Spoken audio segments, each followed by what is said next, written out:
Alhamdulillahi Rabbil Alamin. Wala hawla wala quwata illa billahil aliyil azim. Sekali lagi ikhwan maju karena tidak muat di belakang. Batasnya garis tiang ini, silakan. Merapat. Kamera sewaktu-waktu muter ya, jangan lihat saya terus. Tiang putih yang ada speakernya itu batasnya. Silakan menyesuaikan ikhwan. Yang ada TV itu batasnya ya. Mungkin panitia ada yang bisa membantu. Petugas.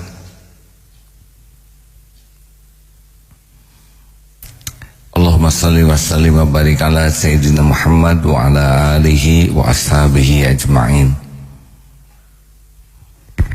Hadirin, ada beban yang berat dalam hidup ini kalau kita termasuk cinta dunia. Jadi hadisnya begini.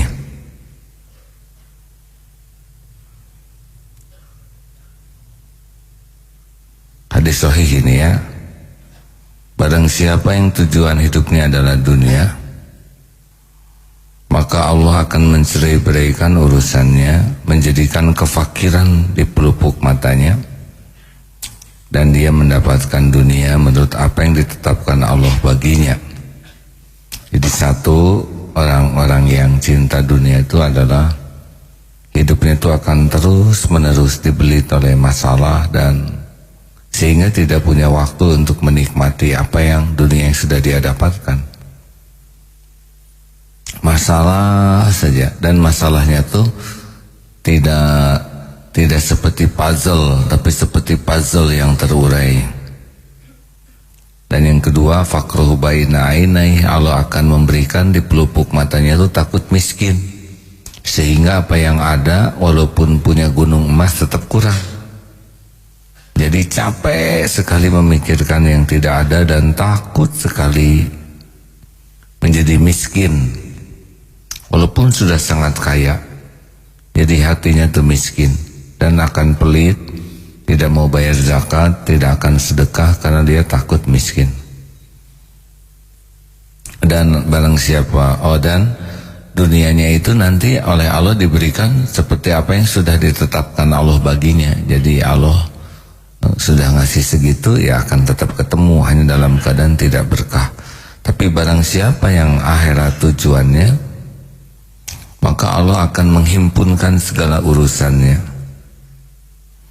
Jadi jangan heran nanti akan banyak-banyak kemudahan seperti puzzle gitu, datang dari sana sini situ, ngumpul jadi bagus, jadi gampang. Yang kedua, akan ghina fi qalbi, Allah akan memberikan kekayaan di hatinya. Jadi orang yang cinta ke akhirat itu hatinya tuh kaya saja, enggak takut miskin.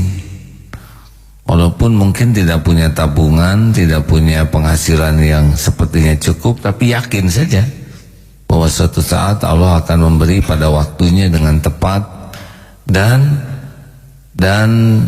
dia tidak berat untuk sedekah, berzakat, ringan-ringan saja karena dia lebih yakin dengan apa yang dijanjikan Allah daripada ada yang di tangannya. Kan prinsip zuhud itu begitu. Orang yang zuhud itu lebih yakin dengan apa yang ada dalam kekuasaan Allah daripada apa yang ada dalam tangannya.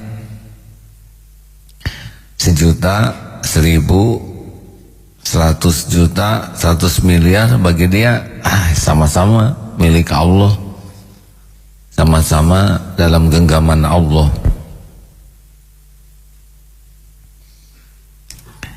Menurut Imam Ibnu dan dunia akan datang kepadanya dalam keadaan merunduk-runduk terhina.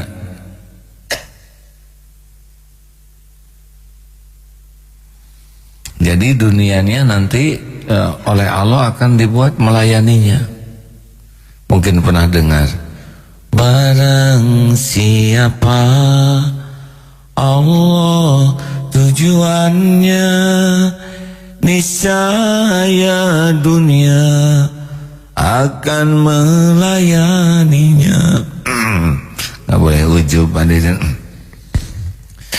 Namun siapa dunia tujuannya, niscaya kan letih dan pasti sengsara, diperbudak dunia sampai akhir masa.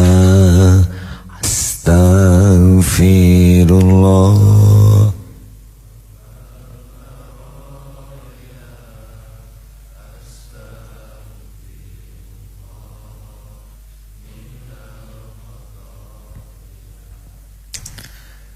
Cukup hadirin.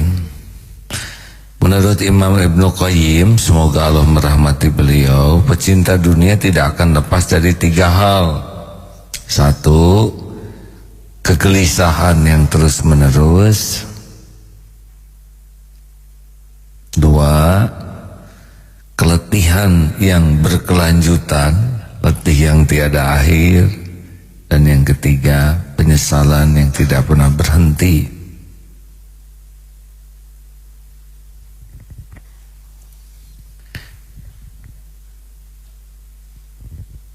Nah, rekan-rekan sekalian, apa yang membedakan cinta dunia dengan cinta akhirat? Kalau bekerja cinta dunia bukan. Kalau bisnis cinta dunia, oh tergantung. Nih, Pak Antonio Syafi'i, semoga Allah menyayangi beliau, pernah menceritakan di sebuah pasar ada orang pedagang kaya, dagang emas. Setiap menjelang azan tokonya ditutup, sholat. Semua karyawan diusahakan jaga wudhu. Timbangan pasti benar, tidak boleh licik, tidak ada bohong. Selalu dibersihkan zakatnya. Ringan sekali sedekah. Dan tidak berlebihan di dalam bisnisnya. Kalem saja. Jadi waktu azan tutup. Ada juga yang jualan sayur. Jualannya mulai dari persiapannya jam 2 malam sudah adzan subuh kelewat karena sedang dagang. Kemudian duhur capek, bobo.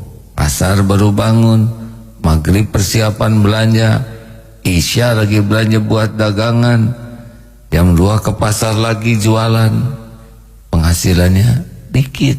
Mana yang cinta dunia? Yang banyak uangnya atau yang untung dikit tapi lupa ke Allah?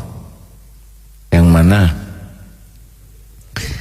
Jadi bukan masalah jumlah ya. Jadi kalau cinta dunia itu bukan masalah kaya, miskin, tapi masalahnya lupa tidak ke Allah. Ya dunia uqdumi man khadamani, hai dunia layani.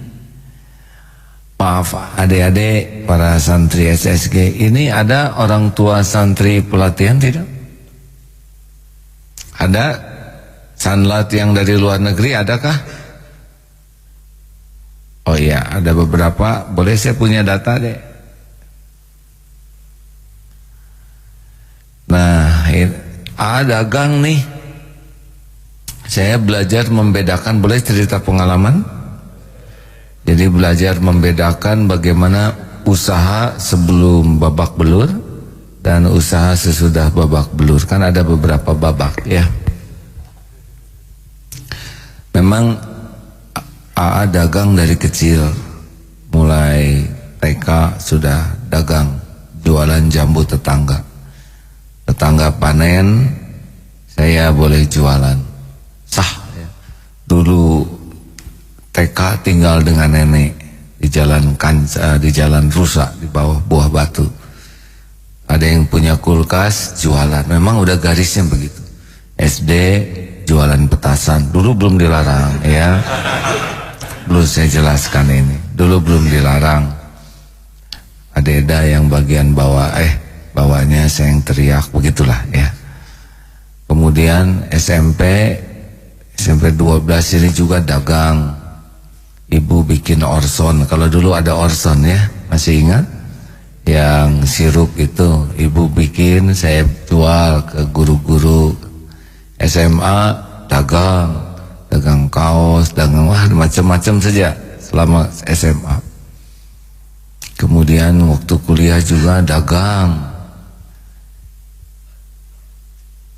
bikin usaha keset, jadi beli perca-perca kain bekas dirajut jadi keset, atau jualan juga, karena pagi-pagi habis jam 5 jualan roti, ada dagang, ada produksi roti rumahan, keliling naik sepeda titip-titipkan ke warung-warung.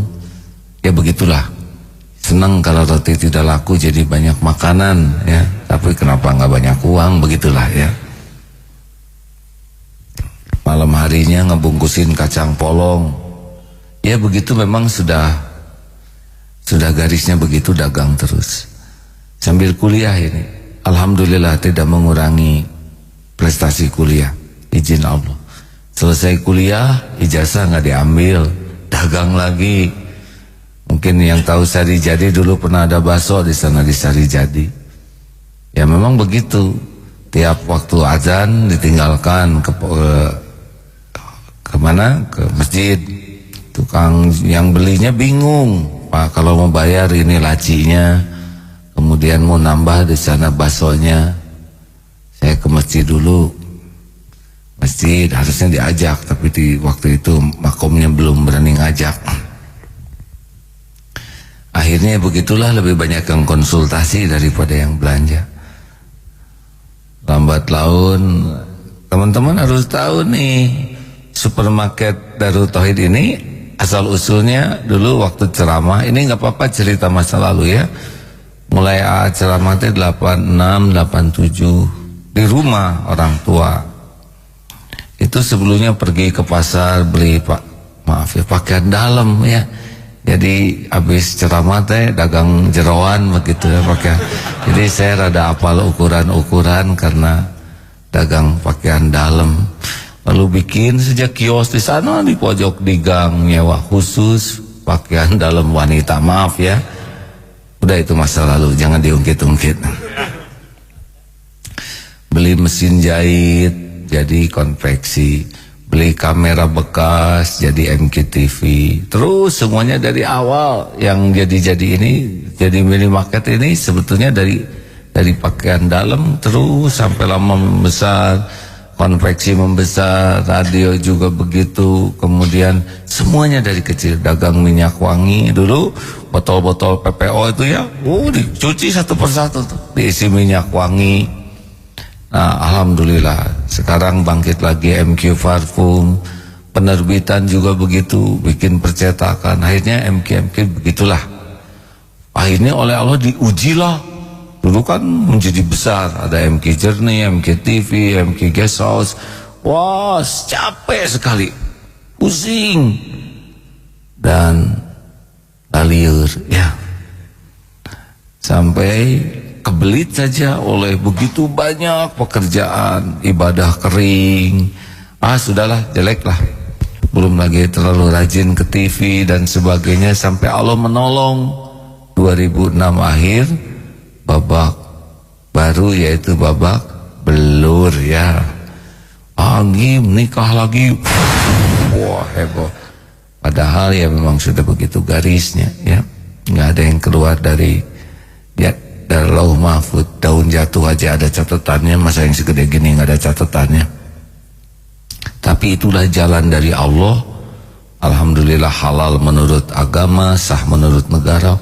Tapi ya karena dakwah saya kurang baik niatnya waktu itu, jadi dibersihkan lah. Kata guru saya, inilah saat AA mau di proses kayak kelapa itu. Karena kiai mah katanya nggak keluar saripatinya sebelum menjalani kelapa. Satu dijatuhkan dari pohon, udah jatuh dijambakin ya, nggak ada jatuh ke kelapa melayang, nggak ada, itu layangan. Monyet yang metik juga tetapnya dilemparin ya. Si monyet harusnya pelan gitu ya. Udah gitu dijambak kelapa teh sampai gundul. Udah gundul bukan dikecup, digetok sampai belah. Nggak ada getok kelapa pelan sampai senyum. Gitu. Saya ngerasain ya. Udah di kelapa digetok, dicungkil, udah dicungkil, disisit dulu sampai udah mulus, diparut, udah diparut.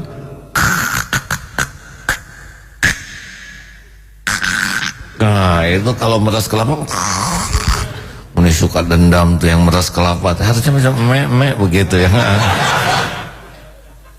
Ini semua beres hadirin. Ya 8 tahun tuh. Kata guru saya begini, ini untuk nyopotin ilah-ilah AA, Tuhan-Tuhan AA. Jadi karena sibuk dunia menuhankan popularitas, bangga dulu populer, ambil popularitasnya. Caranya bagaimana?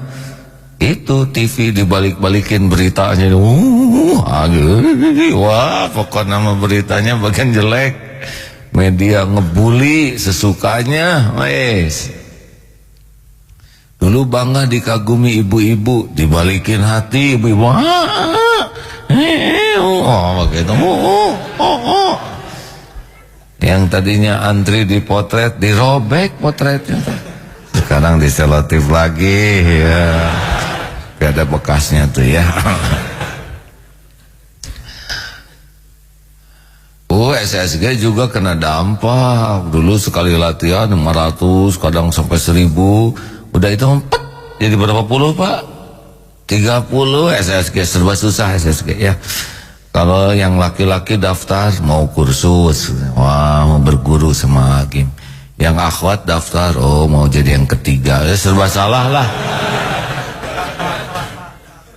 Rumit waktu itu ya, memang episodenya gitu.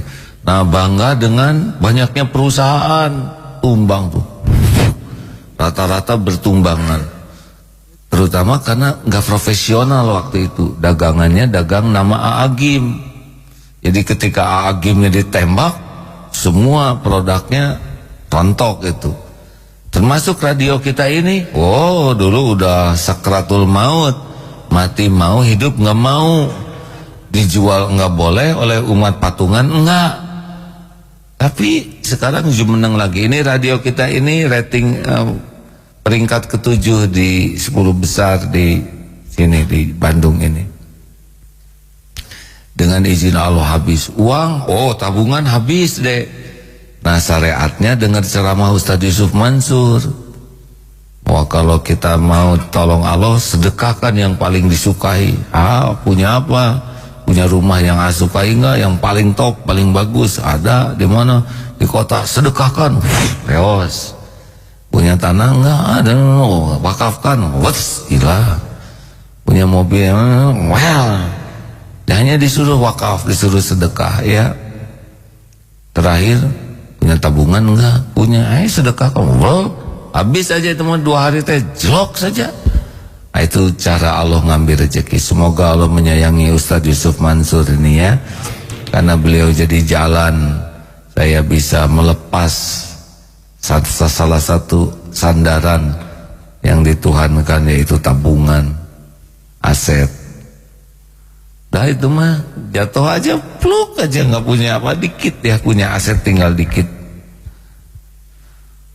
Apalagi ya yang dituhankan ya, semuanya udah menuhankan relasi, pada pergi tuh. Asalnya capres itu datang ke sini sama Om, hadirin. Udah heboh mah nggak ada. Mana mau kampanye datang ke sini ya, malah dimarah istri-istrinya.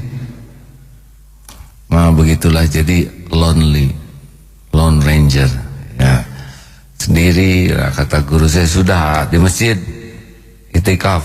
Oh itikaf di masjid juga banyak yang ngeledek. Oh masa itikaf sering begini? Udah gak ngerti. Padahal itulah cara untuk menjaga pandangan, menjaga pikiran. Kata guru saya dulu, tenang saja, nanti juga dibalikin lagi dunianya kalau udah nggak ada rasa, gitu bilangnya. Ya memang tidak mudah ya nyopot dunia dari hati. Perlu dihina, dicaci, dikucilkan, dipermalukan, perlu nggak punya apa-apa. Slow but sure. What? Oke ya. Artinya jangan parkir sembarangan ya. Terus lama-lama kira-kira 5 tahun kemudian, 6 tahun kemudian mulai sekolah Darut Tauhid tumbuh lagi. Dulu nggak ada sekolah Darut Tauhid. Sesudah dihina, dicaci, mulai kita punya SMK, terus tumbuh SMA. Tahun 2014 DPU sudah bangkit lagi, mulai susah dari berapa 13 miliar naik ke 33 miliar, dari 33 tahun selanjutnya naik ke 53 miliar dompet peduli umat. 2015 naik ke 53, 2016 naik ke 84 miliar, tumbuh begitu. Wakaf juga tumbuh, sekolah-sekolah tumbuh, usaha saya juga pada jadi lagi. Ada lagi usaha ini, MK Travel, sehat, pada jarang rapat. Beda dulu rapat, segala dipikir strategi, sekarang enggak. Paling kalau rapat juga banyak tobat, jangan banyak ngomong. Tiap yang daftar itu Allah yang menggerakkan. Berapapun daftarnya syukuri, jangan banyak ngobrol. Paling TBM, tepat waktu, berjamaah di masjid, jangan centil, gitu lah. Kalau mau berbuat baik sama jamaah, bukan supaya daftar, supaya Allah ridho. Sing ari ikhlas, tong licik, sing jujur. Kalau perlu uang, minta ke Allah, baru ngomong ke saya. Nah, ya begitulah, tumbuh. Seperti MK Travel ini target 1.600, sekarang sudah tercapai 2.000 lebih, begitulah. Nah, tumbuh. Membangun masjid juga beres sendiri. Oh, ternyata nggak rumit bisnis itu, Dek. Mau? Siap enggak ilmu? Tunggu dulu, siap apa?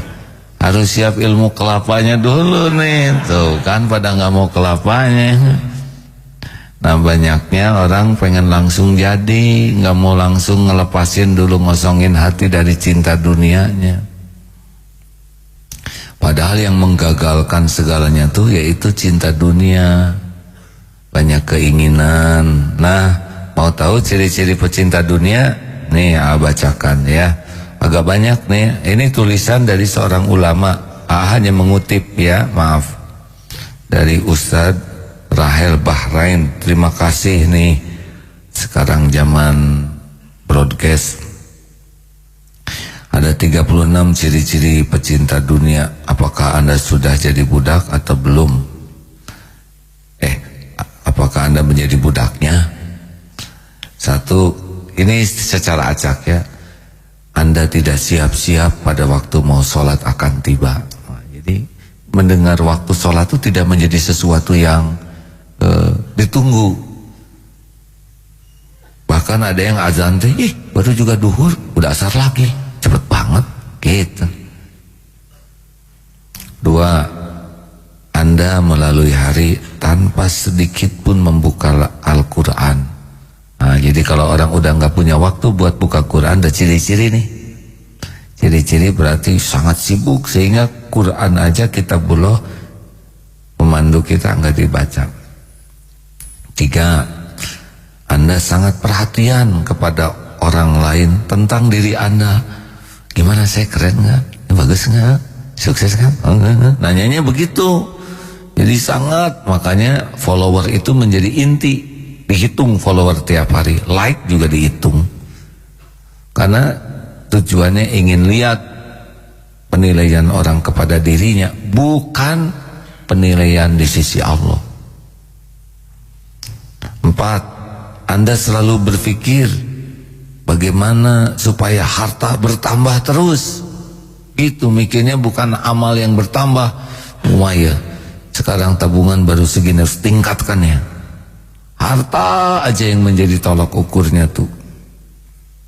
5, marah. Anda marah kalau ada yang memberi nasihat, bahwa yang Anda lakukan itu adalah salah, haram. Suka cik itu tersinggung, jengkel, mudah marah, bela diri, nyerang. Ini ciri-ciri pecinta dunia. Karena pencinta akhirat itu dinasehati itu syukur.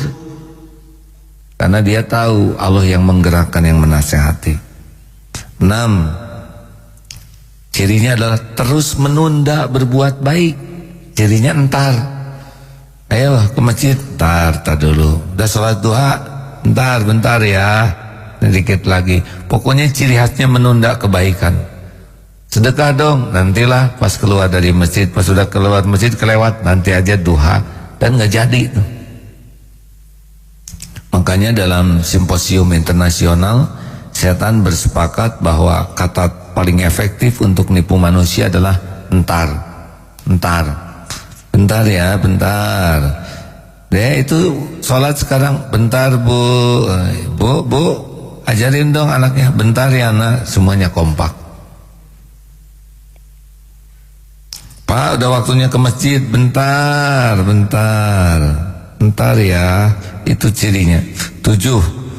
Anda selalu mengikuti perkembangan gadget terbaru dan berusaha memilikinya, padahal yang ada aja belum lunas dan belum bisa maksimal pakainya, tapi ingin kelihatan update terus. Saudara, kalau saudara lihat, wah itu HP A bagus, jujur ya, saya tuh benghar ku pamere, tahu artinya kaya oleh pemberian. Ini teman beliin, pakai dong HP dari saya supaya saya kebagian pahalanya, gitu. Kacamata juga, sebetulnya saya sudah punya kacamata, tapi ada yang beliin, pakai kacamatanya, jadi saya pakai karena lebih bagus ya.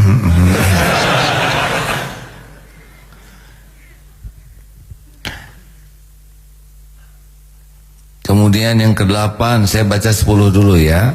Itu fokusnya tuh ke selebriti aja. Pokoknya orang-orang yang terkenal di dunia diperhatikan, gayanya, kehidupannya, pengen tahu aja. Ini kalau orang sudah begitu, fokusnya bukan ke ulama. Pokoknya serba pengen tahu, itu nikah siri ya, masa enggak, dia punya anak loh, oh iya, kok beda ya wajahnya, gitu. Selalu diwaspadai. Kenapa dia liburan ke luar negeri? Nggak ada ngobrolin ulama.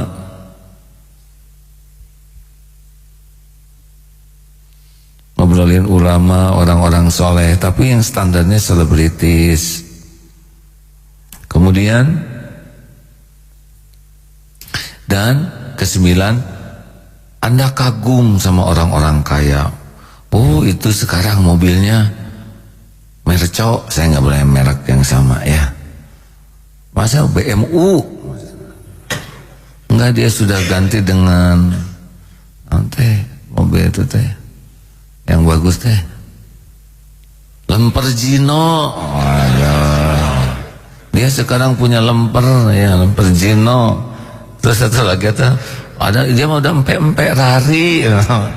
Pokoknya yang diobrolnya teh mobil, rumah, kagum, itu rumahnya gede loh, mewah barangnya itu, tasnya ini.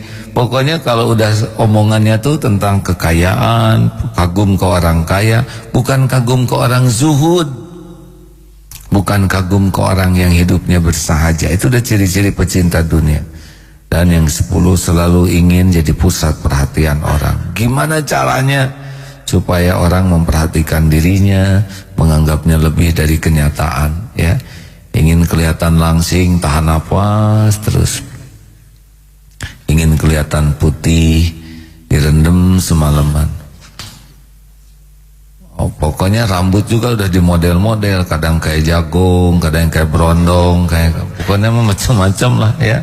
Lihat saja. Makanya siap-siap nih SSG ya, para pecinta rambut tuh gak akan tahan latihan SSG ya. Akan ada satu masa ya, mahkotamu. Laki mah rambut tuh bukan mahkota. Tenang, kalau nanti ada saatnya dicukur ya, ingat seorang dosen dulu haji, Pak, Bapak gak malu dicukur gundul? Gak apa-apa, untung dipotong rambut. Nabi Ibrahim suruh motong anak ya gak? Rambut tumbuh lagi gitu. Ini pemanasan ya. Udah segitu dulu. Mau ditambah? Nah, kemudian yang ke-11, bersaingnya cita-citanya duniawi aja dengan orang lain tuh, main dengki aja. Jadi ngadunya tuh ngadu duniawi. Bercita-citanya dan bersaingnya tuh hanya urusan dunia, bukan urusan tahajud, hafalan, tapi dunia aja gitu yang jadi tujuannya tuh.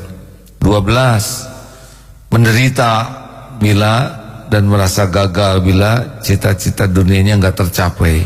Padahal bagi orang pecinta akhirat mah nggak dapat dunia bukan berarti terburuk, benar? Misalkan masuk mau perguruan tinggi negeri nggak keterima, nalangsa. Padahal kan surga nggak ditentukan perguruan tinggi negeri. Di kantor mau dapat jabatan nggak jadi, waduh stres, depresi. Kan musim mutasi, disangkanya musim mutilasi. Padahal jabatan mah ya cuman topeng. 14, tidak merasa bersalah ketika melakukan dosa-dosa kecil. Ya,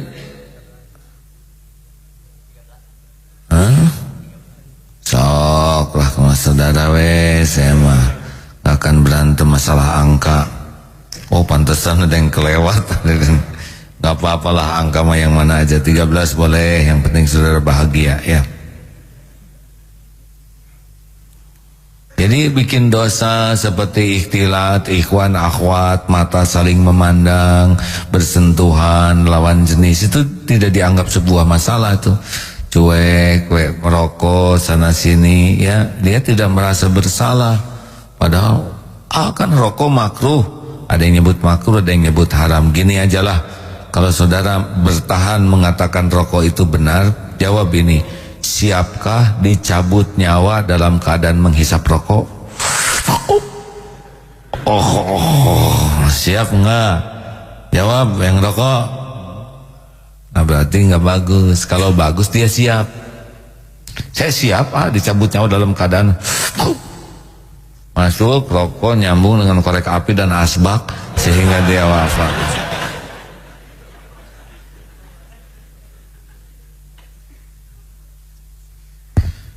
Anda selalu merasa haus kekuasaan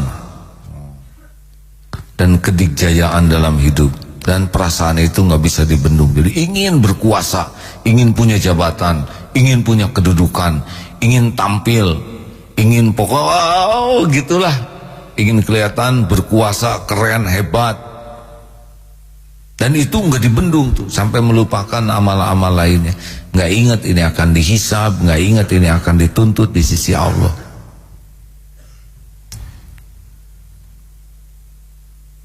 Lima-belas, Anda tidak mampu untuk berhenti berbuat yang haram dan menunda tobat. Jadi mengulang-ulang maksiat terus dan susah berhentinya.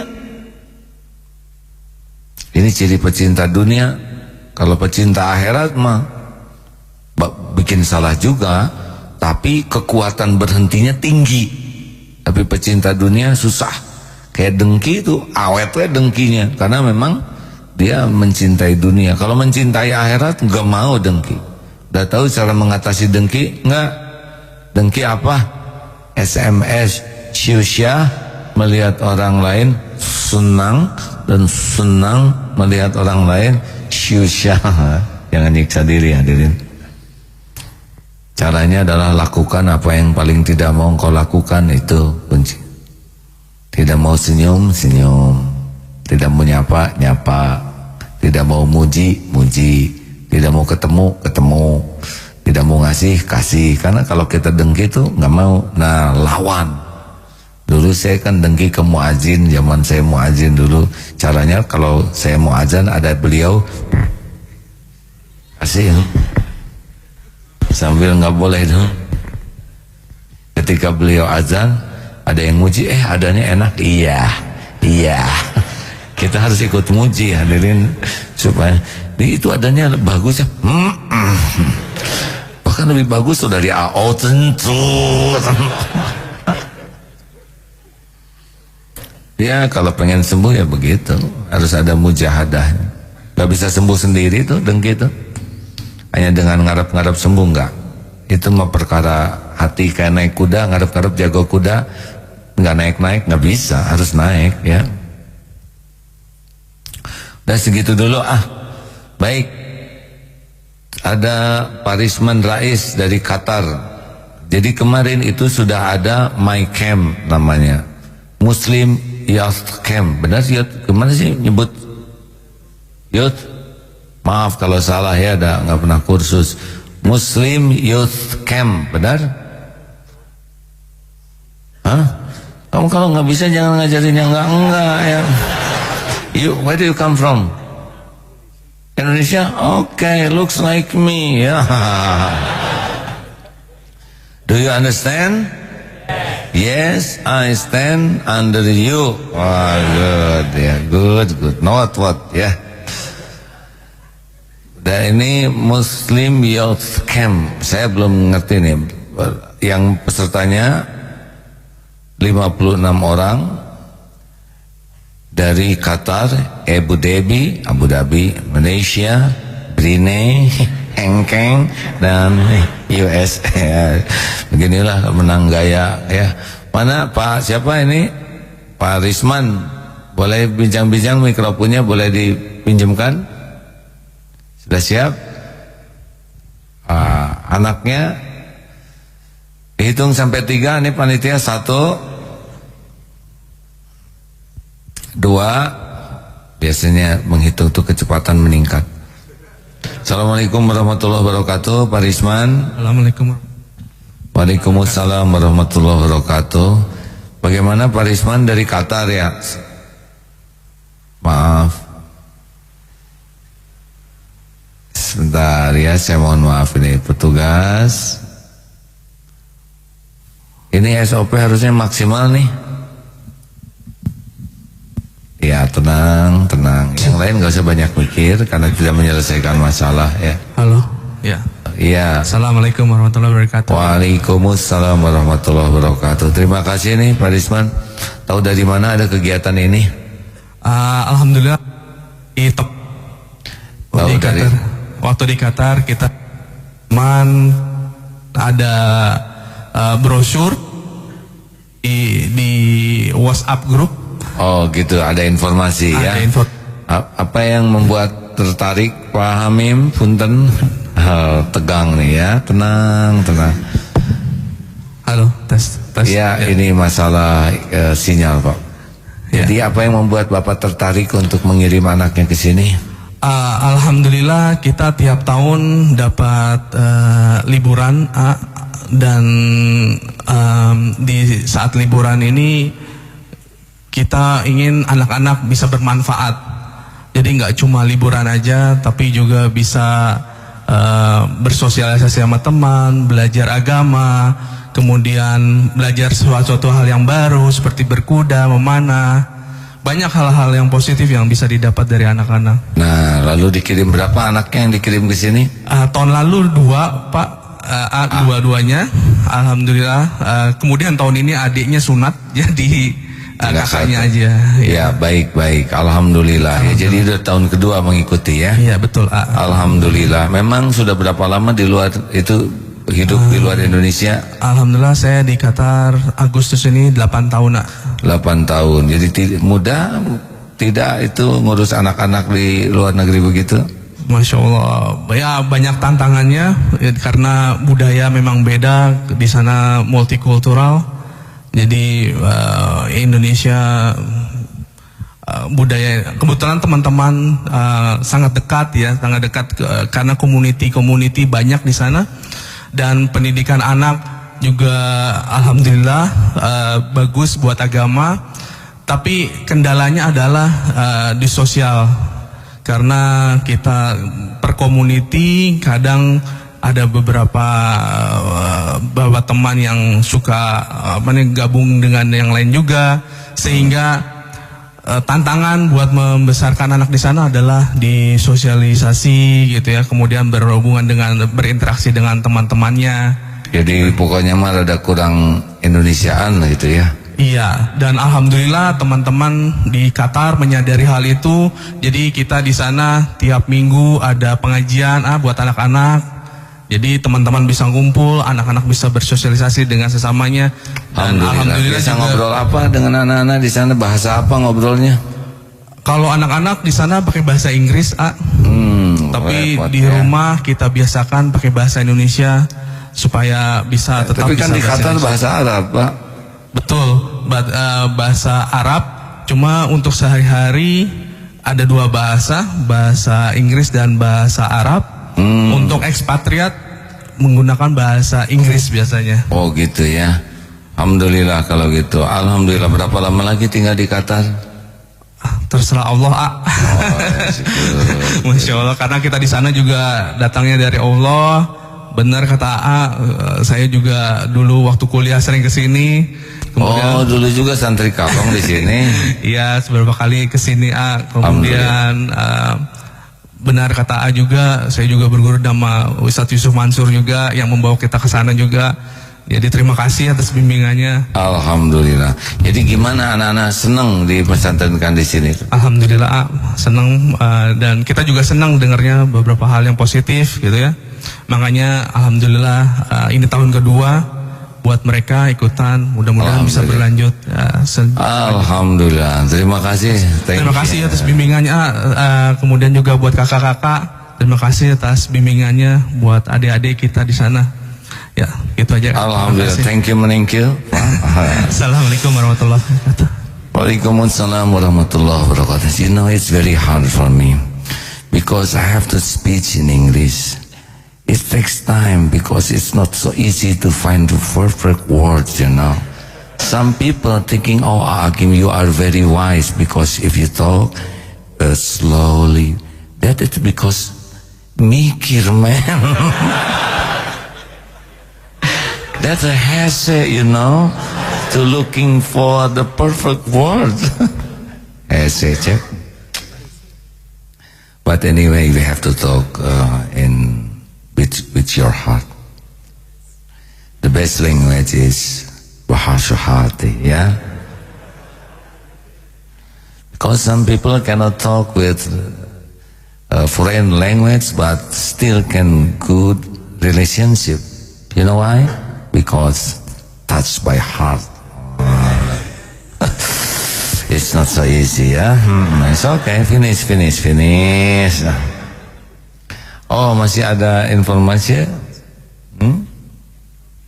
I promise. Where are you going, man? Ustadz, terima kasih Ustadz Fuad ini santri senior dan istiqomah tiap subuh berusaha ke sini. Oh, mana? Wisma, siapa? Anaknya yang wawancara? Sini nggak ada tulisan. Reza, Muhammad Reza. Iya, baik. Terima kasih. Mana mikrofonnya boleh? Muhammad Reza. Waalaikumsalam warahmatullahi wabarakatuh. Waalaikumsalam warahmatullahi wabarakatuh. Reza dari mana? Bagaimana? Dari Qatar. Lahirnya di sini di Jakarta. Kemudian 2002 ke Qatar. Oh, ini anaknya Pak. Ini bukan. Oh, seperti yang sebaya begini.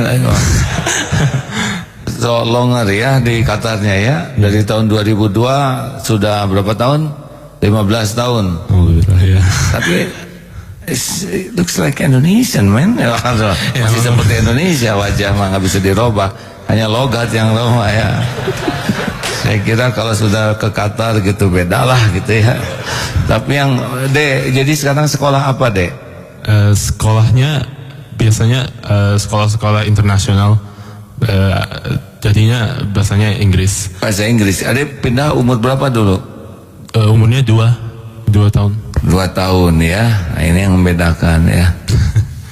Jadi di sana setiap hari berbahasa Inggris kalau di sekolah ya, bahasa sehari-harinya. Iya. Lalu apa yang dirasakan sekolah di sana? Sekolah situ tuh apa sih? Beda banget sama kultur komunitas kalau sekolah di sini. Sekolah sini itu fokusnya banyaknya di kerjaan sosial ya. Kalau situ tuh banyaknya akademik kan. Di mana tuh? Di Qatar, di sekolah Qatar.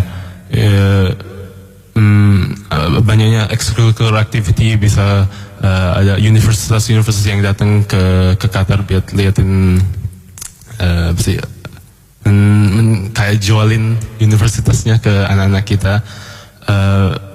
Kalau sekolah situ tuh ya gimana, lebih susah juga sih. Lebih susah ya. Ini aja sini lah ya. Ada Rutohid SSG lah, lebih mudah kan.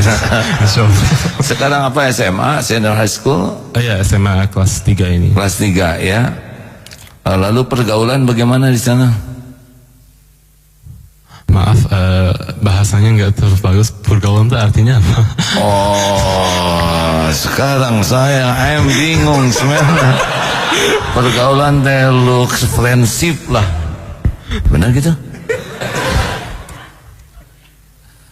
Your friend. Oh, kalau pergaulan environmentnya lebih bagus kayaknya, biar apa sih, gimana ya? It's okay man. Aduh, gugut roots ya. That's mean gugut roots. It's okay. Baik, maksudnya di sana lebih mudah untuk dapat ilmu agama atau? Iya. Soalnya kalau komunitasnya lebih ketat, lebih dekat sih, itu bisa kalau ada komunitas bisa pengajiannya banyak. Setiap minggu bisa 2 atau 3 pengajian di komunitas beda-beda. Dan remaja suka, you like it or not? Iya, bagus. Biar ada kesempatan buat bersosial dan ketemu sama apa sih, keluarga lain, juga dapat ilmu. Bagus ya. Dan how do you feel about pesantren Kilat Darut ini? Senangkah sini? Senang sih. Ada apa sih, kalau di Qatar itu susah biar naik kuda sih, soalnya nggak ada tempat. Oh, di Qatar ada, you can bring kuda from Indonesia, special kuda, a special horse, and then very safety, it's we call it kuda lumpings. Yeah. You can bring to your bedroom and you can ride it every time. Oh, yeah. Good, ya. Dan tidak pernah lapar, ya. Kenapa saya jadi lucu begini this morning?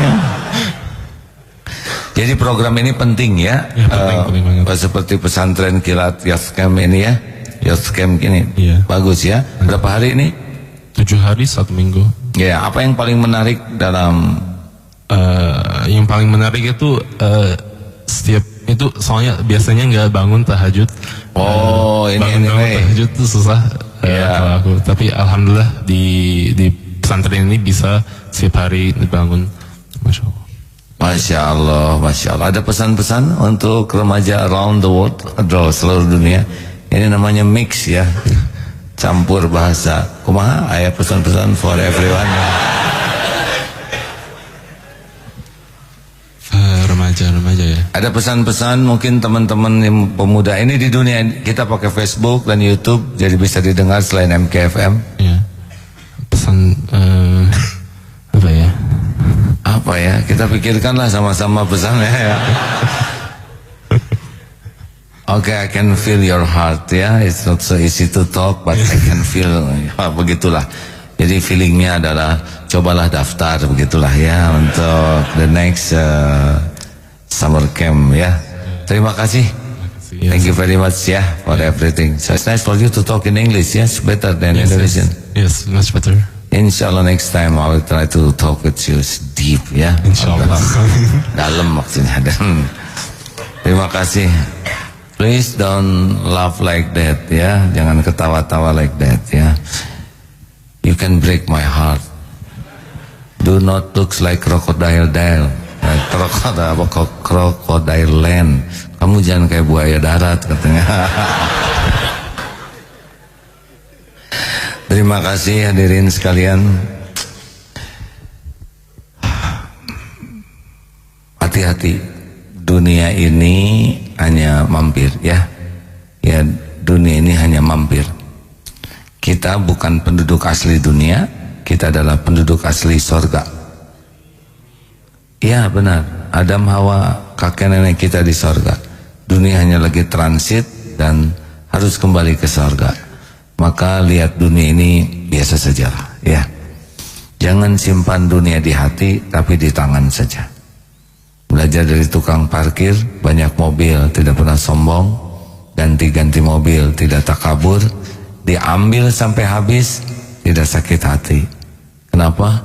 Karena tidak merasa memiliki, hanya tertitipi. Itu kuncinya.